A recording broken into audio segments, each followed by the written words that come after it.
With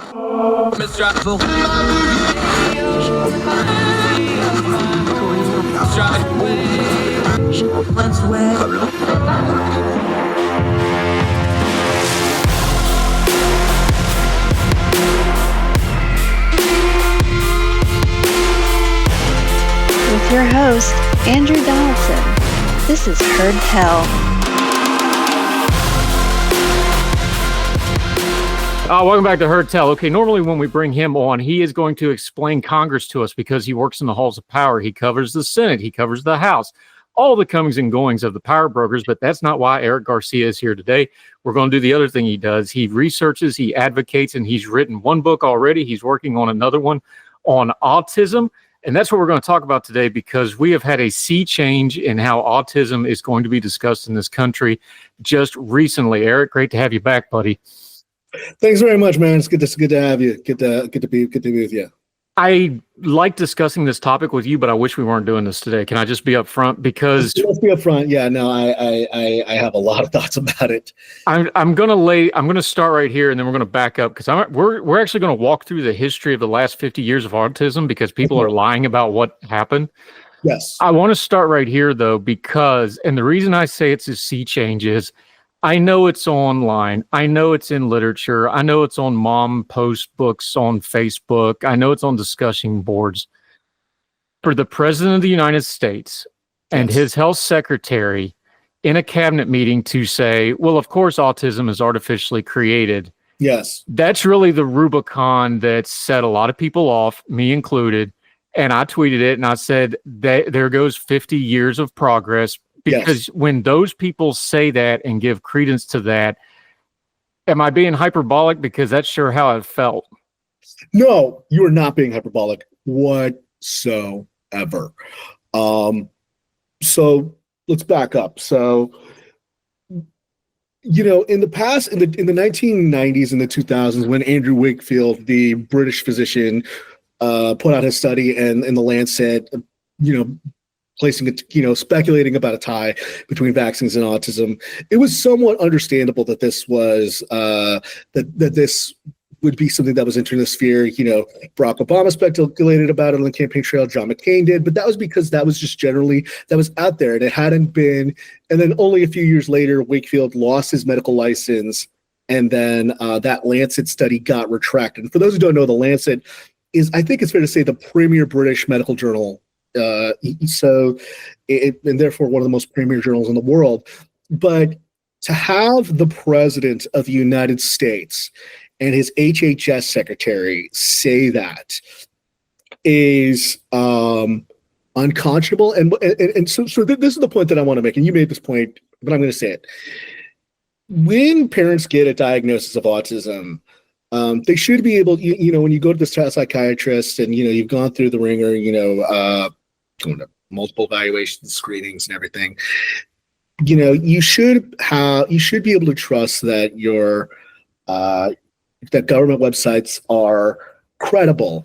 And what I think and now when they go on these websites or when they hear the president of the United States say it's artificially created, look, for better or for worse, we know that Donald Trump is a liar, but we should be able to trust our government with accurate health information.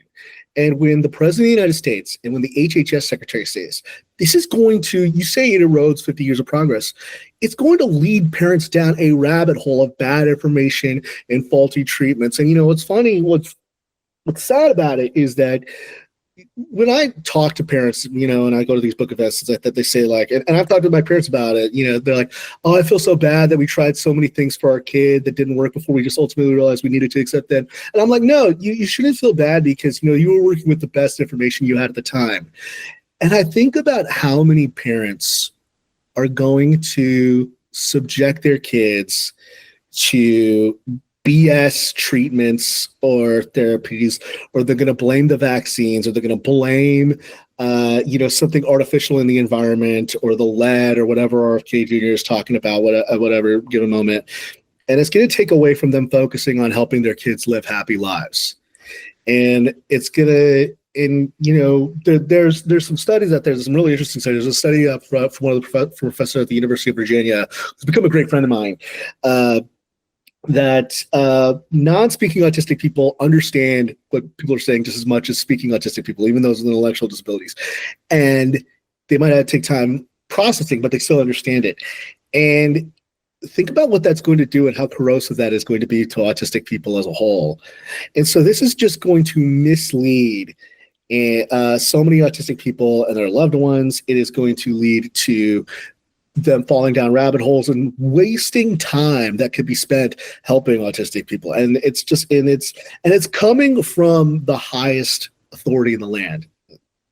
That's the 10,000 foot view on it. And the reason that is so apparent, you just touched on it, is the parents.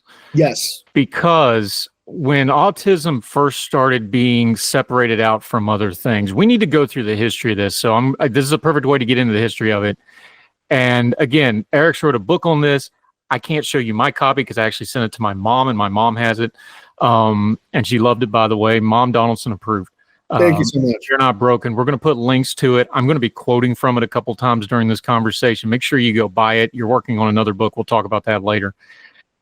Because this originally started, and one of the things that set back the progress on autism in the first place, and the reason we didn't really get serious studies on this separately until the 80s, yes, is because it was considered not a child development problem. It was considered a bad parenting problem. Explain refrigerator mom, explain coldness, because that's where this whole thing starts.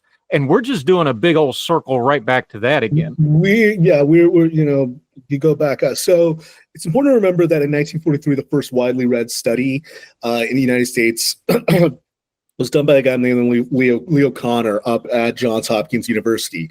And while Kanner said that, there was something inherent and innate about how children are unable, these children can't connect. They also said that he also said that a lot of them come from cold or unloving families. Then there was a guy by the name of Bruno Bettelheim, who was in many ways a fabulist. He led the orthogenic school in Chicago, and he was the person who really postulated this idea that it was refrigerator mothers who caused autism. It was then considered childhood schizophrenia. And that's an important thing. We're going to say that.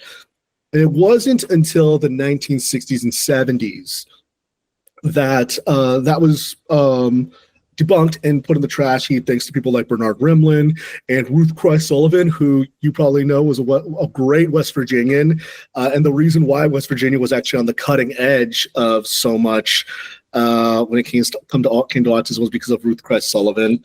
And she focused extensively on making sure that, because there was a real divide among parents at the time, do we focus on curing, or do we focus on helping autistic people live more fulfilling lives, like her son, Joe Sullivan, who was one of the inspirations for Rain Man, I should note. And so that push led to that kind of being debunked by these kinds of parents who advocated. And then what happened was so this really is, you're right, it goes all the way back. It's kind of going back, we're going all the way back to blaming parents, blaming doctors, blaming some outside force. And the reason why that's so important is, to get a little meta about it, is that in the 1970s, there was the larger disability rights movement. A lot of people saw the documentary Crip Camp. I recommend everybody watch it on Netflix, where, disability rights activists literally park themselves in front of in their wheelchairs in the federal building to get the 504 regulations put in place. But because autism was seen as a parent problem, it was not seen as something that required collective action, required, protection for rights or things like that. And that led to, it means that autism is just behind the curve, or is about 20 years behind the rest of the disability rights movement in terms of protections or in terms of rights or things like that. And it's kind of ironic that RFK Jr., the nephew of Ted Kennedy, who helped write the ADA, is setting things back for people with disabilities. And I think I also want to point this out. This is what I'm going to show. I'm going to get really meta about it, and you can show this on the clips, whatever. While I'm doing this, I'm using my STEM toy. I'm using this thing right here. I got it at a conference. And so RFK Jr. has talked extensively about stimming, and he talks about how it's a symptom. And it's like, he talks about toe walking. the only way I can really do my job and I can really get through the day is if I have something to stim with. As an autistic person, that is the way I deal with sensory overload. Is the way I process my thoughts. As you see, I'm not making real eye contact with you. It's so that I can say what I'm thinking and say what I'm doing, and so I can actually do my job. And so when RFK Jr. stigmatizes stimming, he's making it harder for autistic people to live throughout the world. So that's a long-winded answer. And so to your point, when you say, we're going back 50 years. It's important to remember, and we were talking about this before we went on, autism did not get a separate diagnosis from childhood schizophrenia until 1980 in the Diagnostic Statistical Manual of Mental Disorders, which is kind of the Bible for diagnoses in the US. So it's important to remember just how relatively recent all of this is. It's not only recent, but because of the way autism was done and it was blamed on the parents, the research for autism was stunted. Yes. And part of this history, and I'm walking through this history on purpose because RFK Jr. and Trump and these people are going like, well, it wasn't like this 50 years ago. No, it wasn't. And there's a reason for it. Yes. In 1968, they first started trying to diagnose it, but they called what we now know as autism spectrum as childhood schizophrenia. Yes. So when people like my mom, who started being a special ed teacher in 1969, correct, they knew what Down syndrome was. They had a pretty good handle on that. And yes. from the 60s until today, the life expectancy of Down syndrome has doubled. It's almost 1 for 1. It's just under. It's like 69.8. If you ask my mom and the special ed teachers of that era, the pioneers of special education, that's the thing they're the most proud of. It's like, hey, just letting them go to school and have normal lives, we doubled life expectancy. Yes. But the autism spectrum kids, they had them, they were in their class, they didn't know what it was, they didn't know what to call it, because in 68, they diagnosed this as childhood schizophrenia, and it became a condition where people were institutionalized. Yes. And it wasn't until the institutions went away in the 80s and we went to what we now call rehab or inpatient, that thing. When the institutions started going away in the 80s and were completely gone by the early 90s, that's when autism actually started getting studied, because before that, if your kid had childhood schizophrenia, they just were institutionalizing them. It put everything back 20, 30 years. Thank you so much for you just teed up what I was going to say, so I really appreciate you.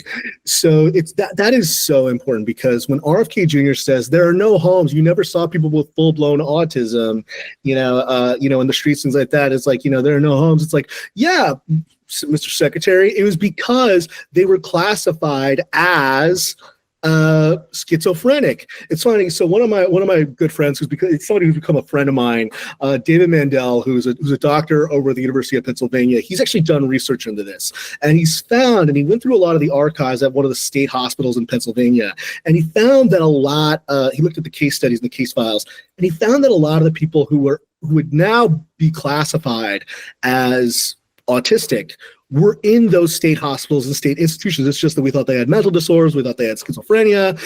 So the other thing is that a lot of them were previously diagnosed as just having an intellectual disability, what we would then call mental retardation. So it's important to remember that this was misclassification. It's also important to remember that many girls went undiagnosed.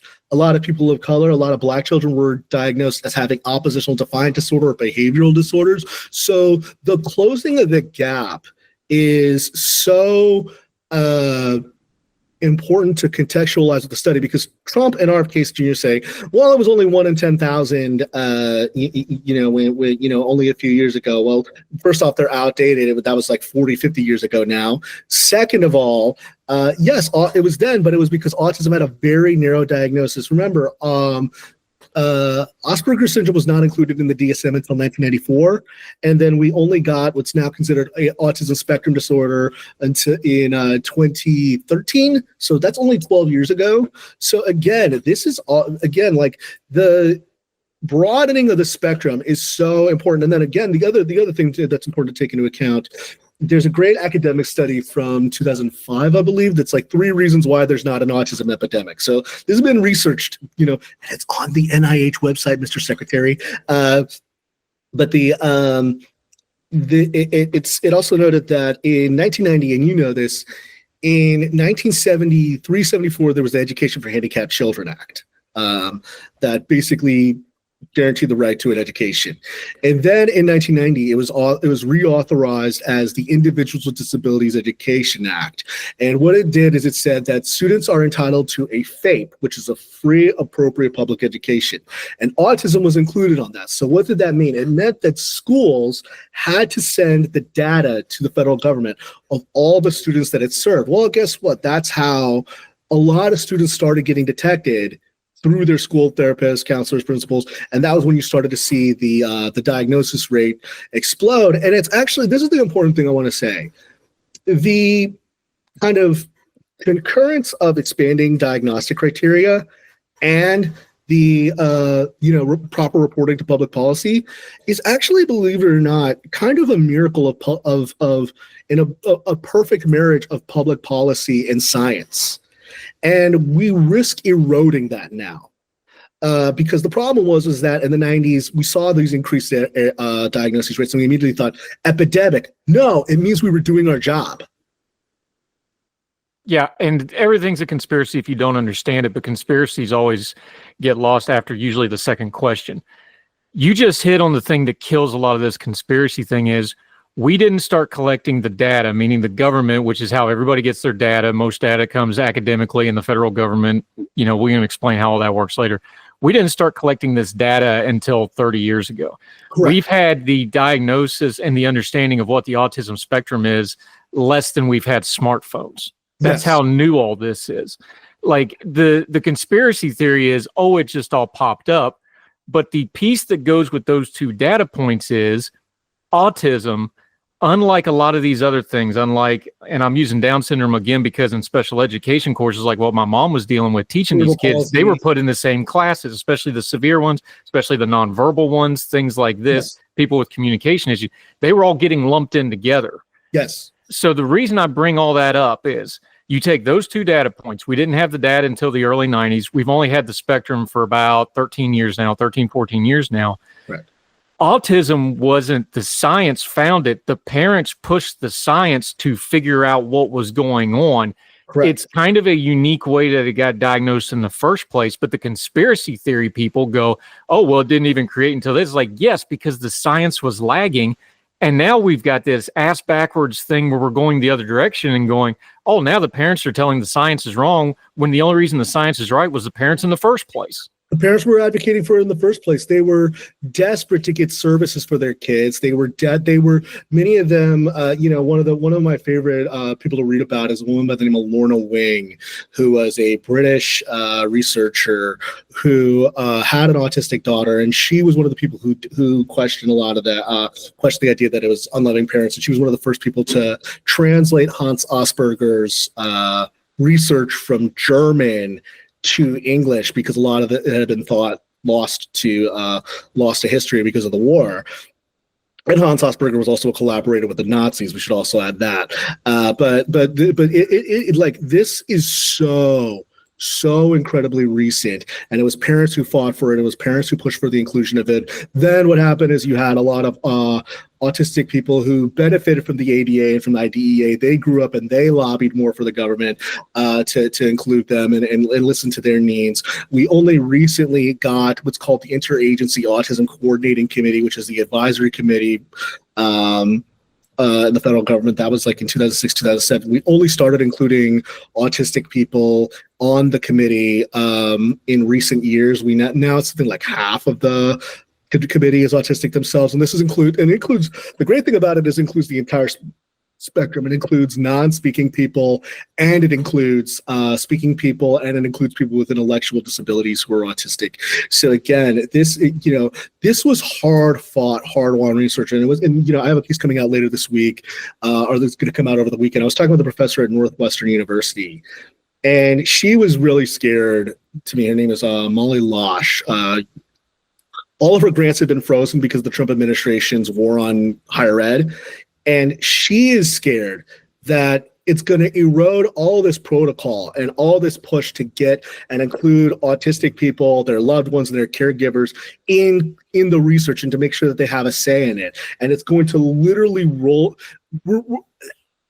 it's going to roll it back, but it's also going to take it into a step in the wrong direction. I want, a lot of people say, is this a step back? You said, like, I would, the only quibble I would have is, yes, it's a step back, but I would actually argue it's not just a step back, it's a step it's like a complete swerve and pivot in the absolute wrong direction.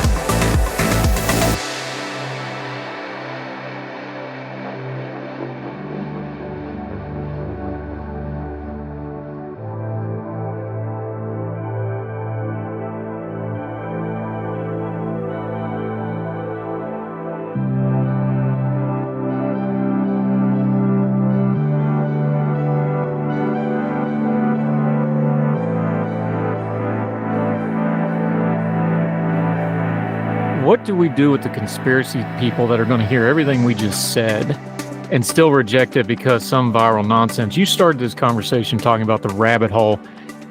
Look, I want to be charitable here, but my kids are all grown now. I've dealt with this for a lot.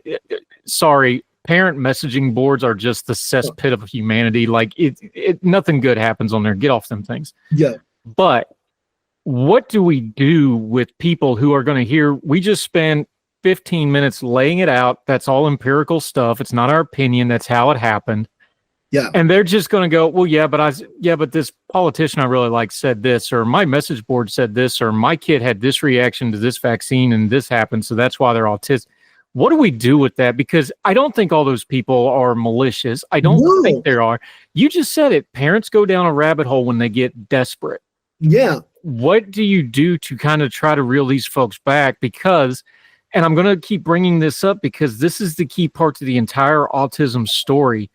Parents don't want to think something's wrong with their kid because they don't want to think they did something wrong to make their kid that way. And they don't want their kid thinking there's something wrong with them that's their fault. Yes. That's the psychosis underneath all this. And that's one reason you titled your book what you titled it, is like, you're not broken. This is just something you got to understand and deal with. Yeah. How do we do that in an effective way? Because the book's been out for a couple of years now. You talk to people about this. Give us something practical under all the noise of this thing. I think what I would say is that, look, there was, you touched on it. At the core of it, I'm not a parent, but like, a lot of my friends are, and I remember like one of my really good friends went through postpartum, and like being a parent is really hard. And when you get a diagnosis, being a parent is one of the things where everybody feels they can make a value judgment on you. So I think so like when a child gets a diagnosis of something like autism, immediately everybody judges, like, have you tried this therapy? Have you put them on this diet? Have you tried this or that? But it's like, no, this is just how it happened. I think what it should say, what the main message is, you did nothing wrong in this. It's genetic. Nothing you did made this happen. And starting from that standpoint, and then saying there's a huge community of people that you can connect to that have been through this, I think is incredibly valuable. Because the thing of it is again, I said, like, it's an incredibly isolating experience to be a parent. But giving people community, giving people resources, saying that there's other people to support you is, I think, invaluable, especially because systems continue to fail parents and autistic people. Literally I've talked with, and Andrew, this truth, like literally parents have to put their kids on the Medicaid wait list at like 5. So that by the time they're 21, the clear is queued up so that they can get their Medicaid home and community-based services. So like, look, I admit the systems are failing. So what we need is we need other people we need this autistic community to really kind of surround them. I almost wish, I've talked about this with my really good friend, Sarah Luderman, who's also an autistic journalist. We both said that we almost wish there was almost kind of like a P flag for autistic families, like where it's just like autistic people can connect with newly diagnosed families.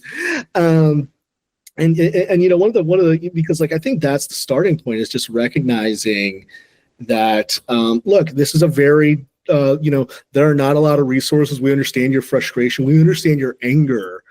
But we need you to be angry about the lack of services, the lack of resources, and lack of support, not be angry that your kid is autistic. That's what I would say. And now this is going to be the grown folk portion of this conversation. So y'all just grab the chair's arm a little harder and just kind of bear down and grin a little bit. It is a thing, and this is a very small minority, but they're a really loud minority.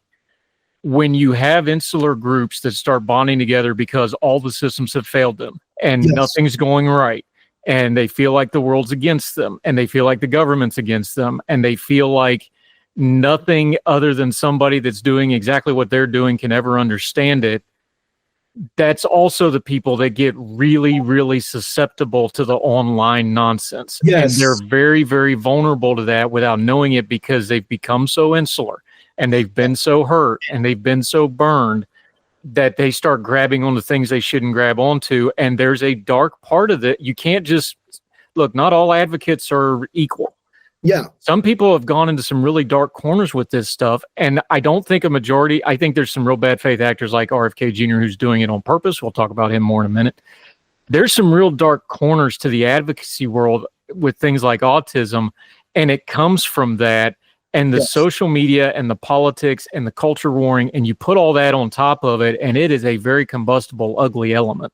Yeah, you mentioned the mom message boards, and you mentioned all those things like those were things in the 2000s, the 1990s, and the 2010s. But now you've got the algorithm of your For You page on TikTok and your and on Instagram. Look, it's fascinating. When I talk with my friends who are new moms, how much kind of wellness stuff just is constantly just fed to them, just by them knowing that you're the algorithm knowing that they're a new parent.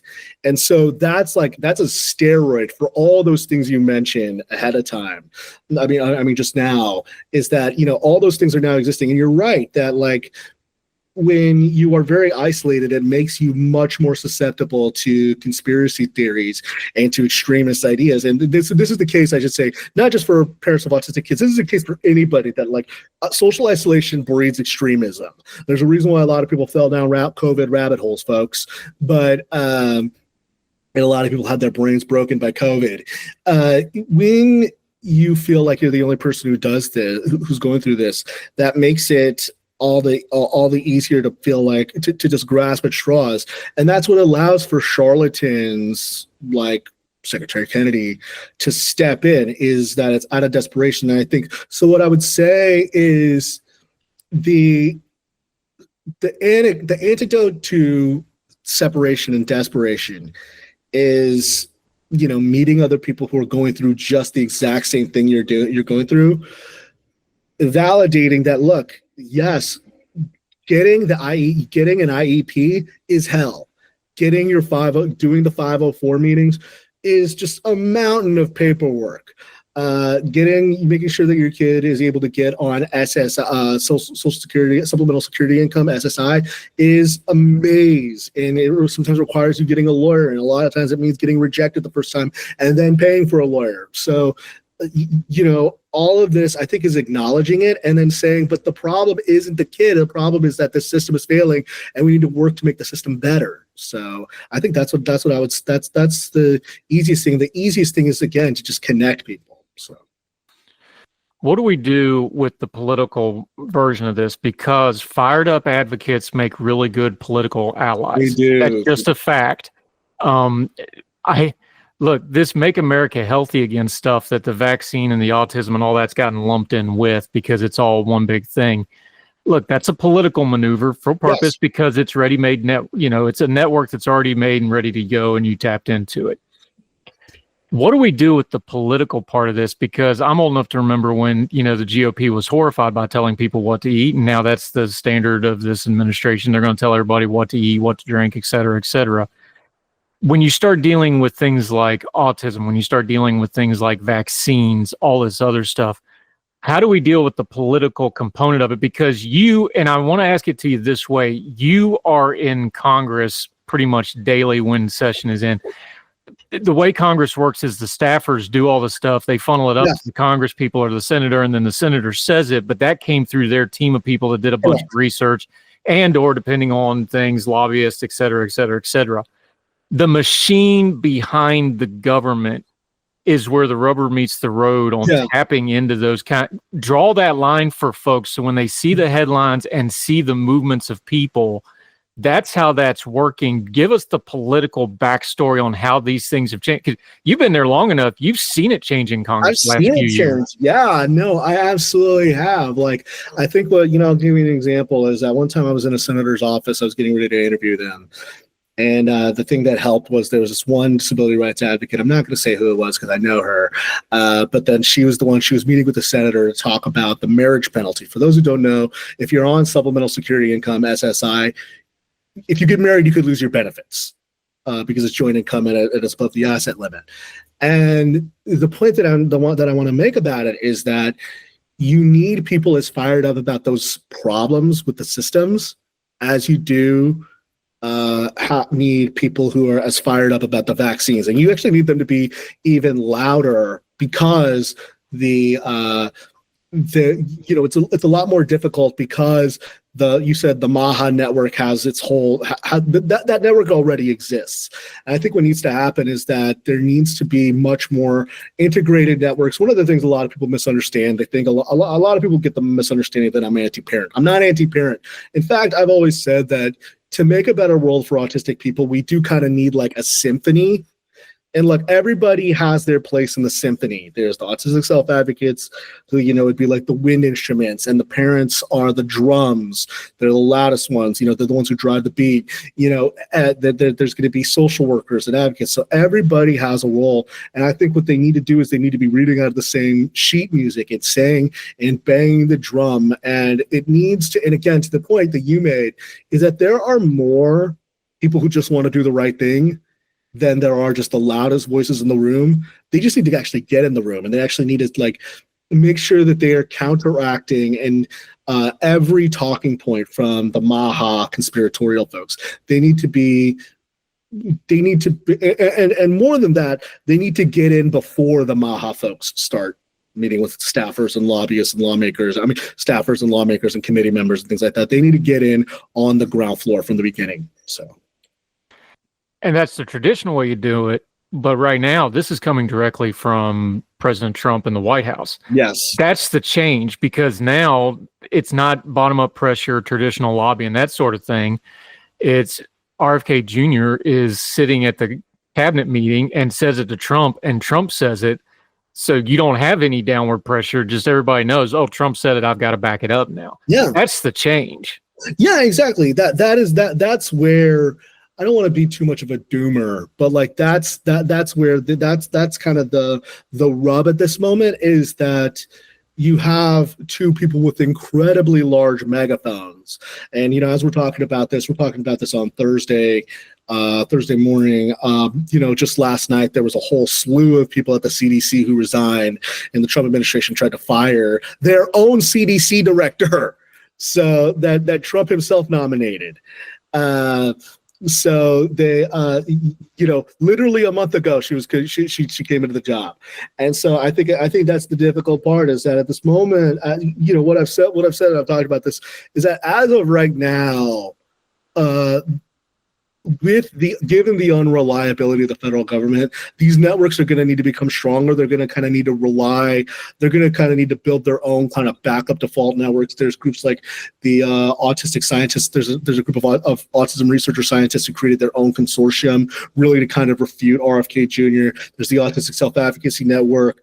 For the love of God, a perfect example, and for those who don't know, after RFK Jr. gave his whole Autism Destroys Families thing, there was a joint statement between Autism Speaks and the Autistic Self-Advocacy Network. For those who don't realize, that's kind of the equivalent of the ACLU and the Federalist Society getting together on something. So yeah, these networks are just going to have to become stronger to refute the talking points. So. What are the advocacy groups doing? You're saying there was a detente between, the East and the West there for a minute. I don't think that'll last long term, because they also have separate fundraising networks, but that's another matter for another day. What do you see happening in the advocacy world? Because the political world and the online media and the news media and social media, that's all entwined. That's all going one direction right now. Yeah. The actual advocacy people, their traditional advocacy, they're almost analog in a digital world. They're having a hard time keeping up. What are they doing right now? Because it seems to me, this is an outside opinion, you tell me if it's wrong. It feels like they've almost had to be like, okay, we can't just be fundraising networks anymore. We have to figure out how to do actual more advocacy. We have to do PR now. Because most of those, and this isn't a slam, this is the business. No. 90% of their time is fundraising. That's what they're built to do. And now they're like, we can't fundraise because we can't message because nobody's listening to our message. Do you see that change coming? That is so. I think it's you touched on it. There are some people like who are actually getting smart about it and getting to create PR and messaging. But you're right. A lot of it was messaging, and it's important to remember the disability rights movement as a whole was designed to be bipartisan by nature. It's funny. I interviewed for a piece I did. I did an interview with Hy Feldblum, who was a former worker who was a lawyer at the ACLU, who got along with Bob Dole in passing the ADA. Understand, as a queer Jewish lesbian who worked at the ACLU was working with Republicans like Bob Dole. So that it's just a lot different. I think the other factor that a lot of people don't recognize is a lot of the disability rights advocates, a lot of them died during COVID. So a lot of the most effective voices just unfortunately are no longer with us anymore. And third, I think the other thing to take into account is that you're right. They don't have they also just, a lot of their old friends in government just no longer are there anymore. So it makes it harder to have a sympathetic ear. So they have to completely revamp their strategy in a way that I don't think they necessarily understood. Some of them recognize that they need to talk like folks like me in the talk to folks like me in the media. But it's a very slow train coming, and I think it's only now really picking up steam. We need to pause here and go back because the kids don't know what we're talking about. Bob Dole, who nobody ever accused of being anything but a staunch hardline conservative, because that's who the guy was. Yes. Go watch the video. His arm's jacked up. He made it about 10 minutes up the hill in Italy and got machine gunned. They didn't think he was going to live. Yes. He actually thought his arm was missing. That's how paralyzed he was from the neck down. He ends up surviving against all the odds. They didn't think he was going to live. He ends up in the same military hospital with Daniel Ione, of all people. Yes. And they become lifelong friends. He's a Democrat. Bob Dole's a Republican. And that life experience is actually the genesis of getting the ADA through decades later. You got to walk people through this because bipartisanship has disappeared. But in the old, I hate to be the old guy, the old way of doing things, but those guys disagreed on everything politically. They were both World War II vets. They were both combat wounded guys. Daniel was extremely decorated. They had that one shared experience. And then when Bob Dole would meet somebody later in life that didn't go with his politics, if you told them there was a disability angle to him, he turned the politics off and listened. Yeah. This is a foreign concept to probably anybody under the age of 40 right now, and especially anybody under about 30 that's been on social media and that's how they've seen politics. This is foreign. We need to go back and re-educate folks that this is how things like the ADA got done. Yes. George H.W. Bush, who got shot down, he understood it. Like he listened to this. George H.W. Bush, who got shot down, worked on a bill with liberal Ted Kennedy because Ted Kennedy's son had his leg amputated on this.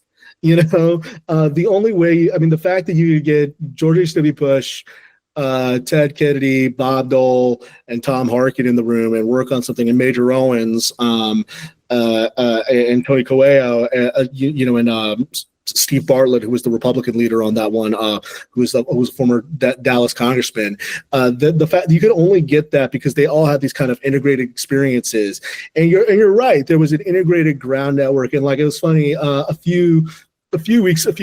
year, my friend Sarah Luderman wrote a story about like how the RNC didn't invite the AAPD to have a booth at the RNC, and it was like, and I was saying, to the point that I said, like, a lot of the most effective advocates are now dead, either by age or because of disability or whatever. I said, oh man, if this was 30 years ago, a lot of the disability rights advocates would have got a bunch of veterans and had them park their wheelchairs in front of the RNC in Wisconsin. So yeah, I think a lot of it is also a lot of the new blood. They're skilled in their own way, but the old guard knew how to be a little bit more tactical. So They got things done. So that's the point that I want to make, is right now it's so difficult because you don't have those sympathetic ears, and because you talk about staff and you talk about turnover and things like that. It used to be and this is my argument, that we should pay congressional staffers more so that we get actual experts staffing congressional offices. Is that it used to be that you used to have people who were experts in there for a long time. Now you've got this turnover, and because pay is so low on the health thing, the only people who can afford to be staffers for members of Congress are Nepo babies who spend all their time on 4chan. So that makes it even more difficult to get to move the needle and move the boulder up the hill.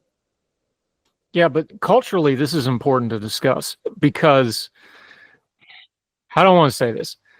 The way Congress deals with stuff, they still make the laws. Yes. But we're not making laws anymore. It's very much pushed down, and this is getting to be bipartisan. The executive has become so strong. You get these wild swings, and when you have policy, like we're seeing this with foreign policy, but medical policy does not run on election cycles. No. And what we're seeing now is every time we have a new president of a different party, are we going to have a swing against medical research, for and against? That's the danger of this stuff, is like, that shouldn't really go based on it. But now higher education, research places, medical, they're already planning. I've talked to them. I've seen them do it. They're like, well, we're not even going to try to do any grant block research until the end of the Trump administration, because there's no point. Yeah, that's not good. That's not good. And then also the other point that I should really emphasize is that a lot of the places, you understand this, Andrew, is that like the block grant research props up a lot of small towns, especially in Republican states, like in Birmingham, Alabama, especially in West Virginia. The universities prop up the economy there. I still said Joe should have taken over WVU, but that's another topic for another day. But you're right. Like, I mean, at this point, public medical research, and again, for whatever criticisms people have, we still are the global leader in health, folks. America is still the global leader in health because of our universities, our centers for research, all of that. At this point, I've said this, and I've talked, again, I work for British Paper. I've said that, like, the rest of Europe needs to start prepping its public health stuff so that the global health public infrastructure isn't reliant on a handful of voters in Wisconsin and Nevada.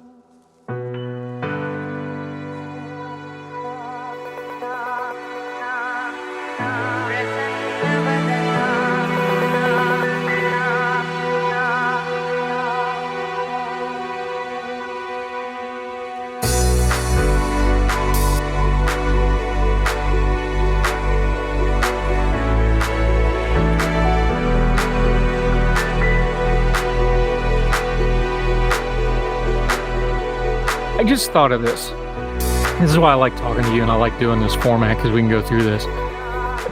My grandfather's generation, I'm a little gender gap, but the Bob Dole, George H.W. Bush, Daniel Ione, that generation, their formative thing was the Depression and World War II. Yes. My dad's generation was, the 60s, the turmoil of 60s, Vietnam, that kind of era. And then they became adults during the 70s and 80s. And then they raised kids during the 80s and 90s like me. And my dad was a very peaceful man, but he could get angry at me because I could do that to people. Love you, Dad. I'm just teasing. Yeah. But the formative experience of the current generation is not a war, and it's not a depression. It's COVID. Yes. Everybody under 30 and a lot of parents, because it disproportionately whacked the parents. And of course, elderly, the death rate was higher, but that's a little different. COVID was formative and it fed into all this conspiratorial stuff because people were lied to and they were mistreated, and it didn't make sense. It didn't make sense that you can go to the grocery store across the street, but if you go to the school, the government's telling you you're going to drop dead walking in the building. That doesn't make sense. That broke the public trust. You had doctors that decided they wanted to be TV stars. That was wrong. It was bad. We found out the scientific community does not know how to talk to normal human beings. That's bad. Right. But we didn't learn the lessons of let's go fix the bad. And too many people say, okay, this is now my formative event on looking at everything. And it means everybody's always lying to me all the time. And that wasn't the lesson. That's the difference. They don't have that rally around the flag formative moment or the 9/11 for my generation. They have COVID where it was like, no, we're all going to go to our separate corners and yell about this. That's a big deal. Yeah, I mean, and instead of, because the right response after COVID should have been, okay, look, there were some things we got dead wrong. There were some other things we got right. And, again, one of the things that President Trump deserves all the credit in the world for is Operation Warp Speed. It was a miracle private-public partnership. But the right approach would be, okay, these are the things we did right, we did wrong, kind of do a post game, similar to the Pentagon has their analyses after wars that are usually some of the most comprehensive and some of the most critical of the military are the Pentagon's own reports because they don't want to repeat the same mistakes. But instead, what's happened is instead of that, there's just been a war on public health rather than fixing what happened, what got wrong in public health, and making sure we're better prepared for the next pandemic because we were not prepared the last time. And the worst thing is that we're going to be even less prepared come the next pandemic. And look, every other year, there's a very bad viral flu season. I think a few years ago, it was like in St. Louis, it got really bad and their hospitals were overwhelmed. Eventually, there's going to be an outbreak somewhere, and it's going to be bad. So. And that was another one of those conspirators. And it's like, look, the flu went away. Yeah, because nobody was around anybody. Yes, exactly. Conspiracies, man, kill me. I want to get back to the autism for a second, and I want to talk about your book because I think there's a couple of quotes from your books I went and pulled out. Thank you. Again, I've read it. It's excellent. I actually read it twice because I read it once for prep, and I was like, I actually want to read through this a little deeper. You had one quote that got pulled out. It's been used in some of the media packages. A couple of the reviewers use this. So I don't know if you gave it to them or not. But I think it gets to the heart of why autism is so hard to talk about and the conspiracy story. And I'm quoting you here is like, we don't know what autism in and of itself looks like. We only know autism is informed by the trauma that presents itself. Yeah. I want to go through this slow because I don't want to lose people. We as a society and especially medical science is just starting to understand trauma. And understanding that trauma is the force multiplier to a whole lot of other mental health issues. Like almost all problems with people mentally, there's some kind of trauma that exacerbated, if not directly caused it. That's its own branch of science. That's something I go to mental health for, trauma, right? Being raised autistic or any kind of thing like autism or any kind of challenge like that, it causes trauma because people don't know how to deal with it. Yeah. But then we lump it all under one heading of, oh, you're autistic, you're bipolar, you're whatever. And they just want to deal with that one piece of it. Yeah. But there's the trauma component too. And it's really hard to figure out where one ends and the other begins. It becomes this chicken and egg thing. Talk people through that because the reason the kids get so damaged and the parents are so frustrated and the parents end up damaged and the government can't write a law to fix this in one fell swoop is that right there. It all goes together. Yeah, I want to give credit where it's due. It was funny because Cal Montgomery, who's an autistic disability rights advocate, I know, I interviewed him for that. He was the one who told me, yeah, we don't know what autism looks like. We just know what autism with trauma looks like. And that was the quote that stuck with me the most when I was doing all these interviews and things like that. And it's like, yeah, we don't know what it looks like, but we just know what autism with trauma looks like. And I think that's what to circle it back, we're going to get a lot of autistic kids. They're going to be, I really hope when this all ends, there's some PhD students and some academics who survey kids who got a diagnosis during the RFK administration of HHS, just to see like what kind of trauma they went through, what kind of, how it affected them, how it affected their parents, what kind of, did it lead them down, what kind of rabbit holes, because we don't know. And again, this is the point that I keep on making. We're wasting valuable time. We have so many, again, I keep on saying this, like, we have so many incredible resources with our universities, our health institutions, we have some of the best researchers who come to the United States to research. And now, because of our war on H-1Bs and our war on immigration, we're actually compromising that. But this is it's going to erode all that. And again, you're right. We're not going to be, we're going to wind up because of whatever the hell RFK believes about when he sees people with mitochondrial imbalances when he's at the airport, he's gonna lump all these things together rather than there's gonna be focus on what's trauma and what's autism. My dad had a term teaching school with dealing with parents and stuff. He called them maliciously benevolent. Yes. You talk about that quite a bit in a couple different places in the book, but one of the things you did, you call them tropes as a problem. Tropes as a source knowledge. Yeah. On this stuff. One of the problems going on right now is autism, the stereotype memes really well, and autism, the people don't know how to do memes.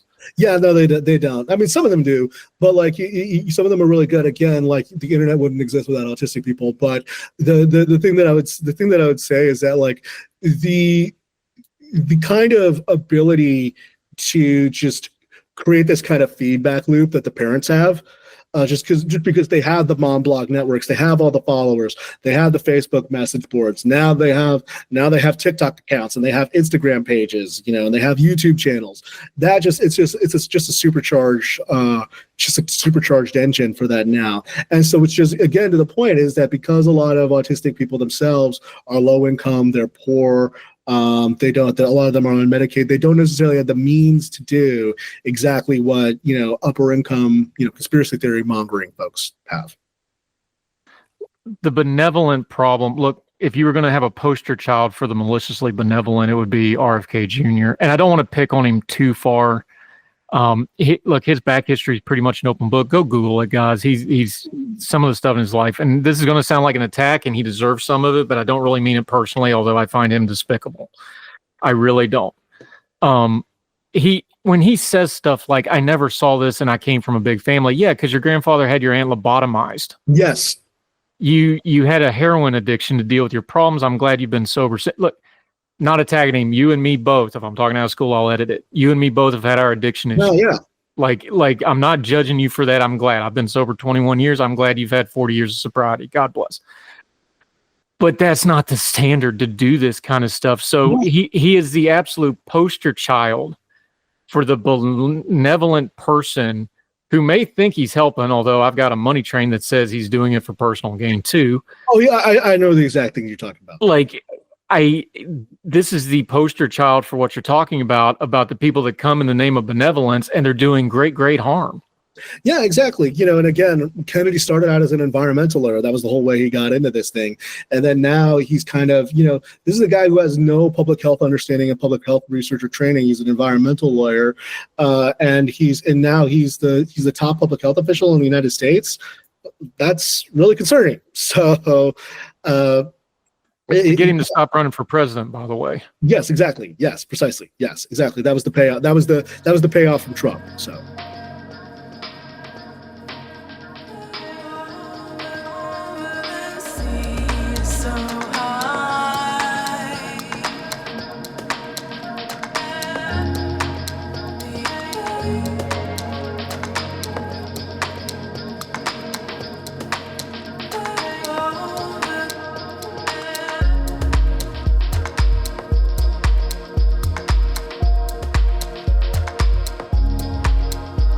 What do we do with the benevolent folks? Because they're never going to go away. There's always going to be some rich person who has a personal experience. And I believe JFK on this. And I don't think he's, all the way evil, although he does some evil stuff, in my opinion. I think his addiction stuff did set his mind to certain things. I think he really did go on the voyage of discovery to try to figure out why he was the way he was. I think he went down the wrong path on it. But there's always going to be people like that. There's always going to be the people that's like, well, my child experienced this, therefore this is true, and I'm going to make it everybody's problem. What do we do with that? Because personal experience is really hard to argue against. It is really hard to argue against. I think what I would say is that, again, I would start by not dismissing their personal experience, but what I would say is like, your experience is your experience and I won't invalidate it, but it doesn't necessarily mean, but sometimes we misunderstand, we're given bad information, we're only working with the information that we have, so that your experience isn't invalidated, but we just had a misunderstanding of it at the time and our understanding of the facts changes drastically over time, and that's a good thing. So then that way you're not invalidating people's experience, but you're actually reinforcing and saying, we hear you, there was just a misunderstanding at the time. I want to make it personal this way, is like how hard it is to understand all this and why you always have to take the step back and take the big picture view on this and not just get in, you called it the feedback loop. And I just know this because we've been friends for a while, and I was interested when you did the first book. You sat down to write the book on this stuff, and you didn't end up where you thought you were going to end up. I didn't, no. That's how hard you sat down, you had this research before you did the book, and you still didn't end up where you thought you'd be. That's how complicated this stuff gets. Yeah, exactly. There were so many things that I was just flat out wrong about. And there's still stuff I'm wrong about, or there's stuff that it's funny. I was talking to my dad about this, and it's like, my dad's like, you're kind of an expert on this thing. And I'm kind of like, Dad, I'm still learning. I'm still reading studies every day. I'm still trying to learn as much as I can. I'm not an expert on this. I'm still, there's still new, and there's still new stuff coming out that I'm like, oh, I hadn't seen this. Let me read this. Let me pick it apart. Let me figure out what's going on. So, again, we should do that, and it should change. We're going to continue. We're going to continue learning more about it. So, this is an important point because autism specifically, but disability stuff more broadly, or anybody that has any kind of a challenge to doing anything in public. Let's just broaden it out to that. You have to give people room. Because 5 years from now, 10 years from now, 15 years from now, it's going to change. Nonverbal people now have smartphones that they can communicate with anybody instantly. Yes. We have people with things like autism starting to show up in public service in pretty high office. Yes. These things are changing. How important is it, not just from the research you did and the book you did, but just being a reporter and seeing these things? Part of people with challenges is giving them enough room so that they can get that next one or two steps forward, and then making sure they got room to take another step or two past that. That's not really a policy position. It's just kind of a life philosophy. It is. But that's where we're really failing on a lot of this stuff. Is like, that's the benevolent thing we just talked about. Like, oh, I want to help, so I'm going to get my hands around this thing so much that it's never going to move out of this one thing now that I understand it, and it can't be anything else. Yeah. That's part of the problem here too. You got to give this stuff some space. You got to give it room to grow. You got to give it room to change. And I think that's one of the things that I always recognize is that, like, look, we were, again, ASD was not, autism spectrum disorder was not a formal diagnosis until 13 years ago. I was a senior in college when it came out, when it was published. So, and that now I'm 34, folks. So time goes by. But the point that I'm making is that this stuff changes, and we should welcome and accept it. So I think giving enough room to grow and not constricting it to that only thing, I think that's I think the most destructive part of Trump and RFK saying just a few years ago it was 1 in 10,000. Yeah, because because that was our understanding at the time. But we should be able to readjust our priors, and I always try to readjust my priors whenever I'm presented with new information. So. Yeah, you need to read the whole book. I want to ask you about the new book a little bit. Don't give away the good stuff, but I think it flows in this conversation because the online part, the conspiratorial part, the feedback loop, we now got data on this. It's not just an opinion and it's not just a trope online, but young men, and especially young men with societal issues, let's keep it real broad. Any kind of people skills, social interaction issues, highly, highly susceptible to online nonsense. So you're actually researching now specifically young men with these kind of issues, but you're also watching this happen real time because, and again, we've got the data now, the Trumpian MAGA stuff really appeals to that demographic. They're sucking that up like water in the desert. What are you finding? Because you've got two tracks, man. You're researching the book on this, but it's playing out right in front of you at the same time. Yeah, no, I literally turned in my chapter on this like 2 weeks ago, 2 months ago to my editor. And it was funny because it's like, it is kind of a surrealistic experience to see it happen in real time while you're writing it. First draft of history, folks. But I think one of the things that I've learned more and more is that, and what I try to emphasize to people is that autistic people themselves are not susceptible to extremism in and of itself. It's social exclusion that leads them to extremism.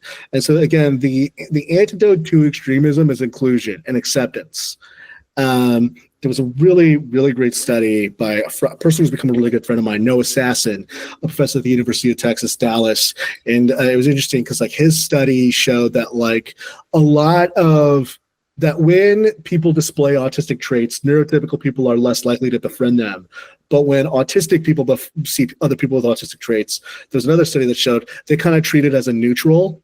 So I think that like just treating it as a neutral and just like not judging people right off the bat if they display kind of autistic traits is a good starting point. And I think that like not treating disability as a good or a bad, but just like as is a good starting point. So. All right, Eric Garcia, there's a filter for a lot of this stuff. I'm just going to tee you up on it. There's hand holding, hand up, and a hand out. Yeah.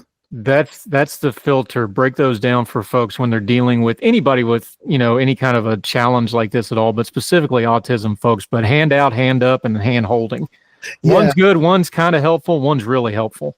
Hand up is, I think, probably incredibly helpful. I think that it's just like helping people do it and recognizing that you're not in control of them, because hand holding, at the end of the day, when you're holding someone's hand, and when you're giving them a handout, there still are strings attached, and at the end of the day, you're the person who still has kind of the control. But if you just give them a hand up, then they could, stand on their own 2 feet, or roll on their own 2 feet, or use crutches on their, use their crutches, however they get around. But just that hand up and making sure, because then that allows them to push themselves and speak for themselves. If you're doing any of the other ones, another person is still in control. And what we want autistic people and people with disabilities as a whole to be the ones in control of their lives. So, yeah, and that's one thing. So you can pitch the book, and we can kind of round it off with this. Is you wrote the book? It's pretty much. It's got all the heavy research in it, but it's not written for researchers, which a lot of the autism material is. A lot of it's at the research level or the academic level. Yeah, it's dense. It's hard to get through. You keep it more on a practical level. You tell a lot of really great stories, really great families, a couple of them that I've gotten to talk to on social media now, which is kind of really wild to me. Talk about it on that level, that a lot of this stuff, kind of the counterbalance to some of the online nonsense, is also having good quality material that is also relatable and practical to daily life. Yeah, I mean, that was the point that I wanted to make, is I wanted to, again, to your point, I wanted it to be a plain read. I wanted the book to be a plain read, which is to say that, like, because, growing up, I used to fly, from DC, when I went to college in North Carolina, all the way back to California. So I would just read books on the plane, or I would sleep. I wanted it to be something that I could read on a cross-country flight and, be done with it. And in the same way, I'm so fortunate that I met so many great people in the book. And I think what I wanted to show was that just how normal their lives are, and just how they go through a lot of other things, and how they have some obstacles that are different from others, but just how similar their life experiences are to everybody else's. And everybody who knows me knows I don't take myself seriously, but I take those stories that they told me and what they've entrusted with me, I take that very seriously. I joke that, like, when people tell me their stories, and again, this is the same deal that I'm doing in the book, I treat it like the red words in the Bible. It's holy writ. I try to encapsulate it, but I do not water it down. I don't give it. I try to keep it as accurate as possible, because they trusted me for a reason, and I want to vindicate that trust. So. All right, back to the day job. Congress will be back here shortly as we're recording this. We got about a week to go. They'll fly back. We have fly out day. We have fly in day, right? Yep. Congress comes back. It's going to be a lot of noise and nonsense. There's going to be quite a push on a lot of this Make America Healthy stuff, again, because they think they got a better chance of passing that. Give folks a couple headlines to kind of keep their eye on. And not only that, but, we're going to have to look at these committees, because all of a sudden now we've got a lot of resignations. We got a CDC director that may or may not be fired. We got to figure that one out. Yeah, I know, right? Give folks a couple headlines to really pay attention to on some of this health stuff coming up in the next couple weeks, because it's going to be really loud, because they have more control over that than some of the other stuff that's going into failure theater. Yeah, so going into shutdown failure theater, which is my favorite season, I would look at the Appropriations Committee and look at what money they're allocating in the final healthcare budgets in the final HHS part of the appropriations budget. What money is actually going to MAHA efforts, and then what parts are they just completely like, we're not funding that. That's really the power. is just like how much discretion and what things they're going to concede to RFK Jr. on with appropriations, and what stuff they're just saying, we're not funding this, we're not giving this a dime. Who do you think the players are for that? We know RFK Jr., but who's actually to watch for on the House and the Senate side of this? Because look, legislation has to have its shepherd to get it through. We know RFK is going to do it. Trump's going to parrot whatever they say. Who in Congress and the Senate are we actually watching here? Tom Cole on the Appropriations Committee. He's the chairman of the Appropriations Committee. He's a Republican. He's fairly close with Trump. So, Tom Cole is going to be the one to watch. Brett Guthrie over on Energy and Commerce, which is in charge of healthcare on the House side. On the Senate side, it's going to be the obvious subject. Senator Susan Collins is the chairwoman of the Appropriations Committee. She has a very interesting relationship with RFK Jr. She really doesn't like a lot of the Doge cuts because guess what? She's the one who's supposed to write the budget. And then, of course, Senator Bill Cassidy is also going to be the big one. He's up for re-election next year. He's a senator from Louisiana. He's a physician, and he really risked his credibility as a physician to confirm RFK Jr. So he's going to be the one to watch because he needs to keep Trump happy because guess what? A few years ago, he voted to convict Donald Trump for January 6th, and he said on television he would never vote for Donald Trump again. So he's got to be on his best behavior. And I think that's a big reason why he's letting RFK Jr. get away with a lot of stuff he's getting away with. Yeah. All right. And culturally, where do you see this going? Like, take the whole spectrum of it, everything from the stereotype and the train jokes all the way to the really malicious viral and vaccine stuff and this and that causes autism. Where do you see the cultural debate over autism going here in the near future? Really tough to say. I would say that we don't necessarily even know because we don't know how like a virus is going to mutate.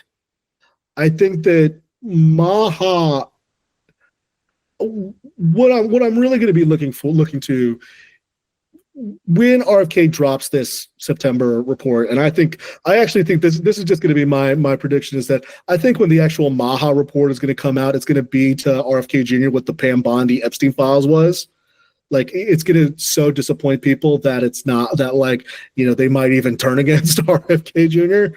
But I think what I'm looking at right now is after we get this autism epidemic report, what are going to be the kind of crank cures or treatments that they're going to do?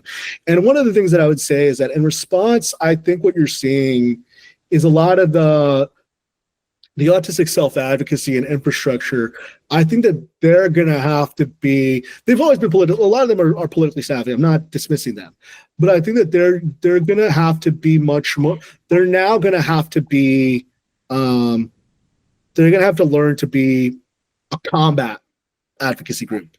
And what I mean by that is that they're going to have to know how to go on the warpath. They're going to have to know how to fight and throw punches, not just not just bring a policy paper. So, and in the long term, that's bad. But in the short term, that's the world that got creative, and that's one of the reasons that people like me that get yelled at for being squishy middle and saying calm down all the time and think long term.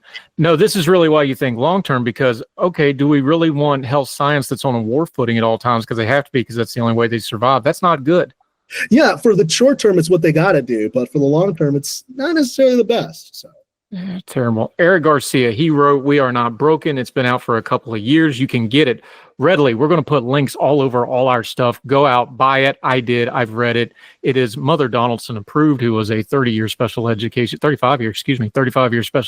teacher. She liked the book, and she went through those wars. I was laughing. You brought up the 1990 legislation. That's how my mom got a real classroom. They made her teacher of the year, and that legislation was going through, and they're like, the TV crew's coming. Maybe she shouldn't be in the custodial closet. We should probably get her a classroom. But that stuff happened, and people don't even know it happened. I was like 10, 11 years old. This was not that long ago. It's not that long ago at all. Yeah.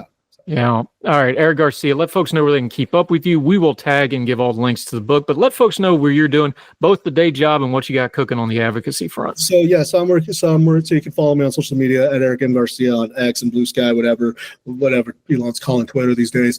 And then obviously buy the book. The next book is going to be coming out sometime in the fall of 2026. So literally tonight I'm going to be working on more of it. So anyway, That's where it is. Follow me over at the Independent. We're keeping an eye on this. We ain't done with this at all. So.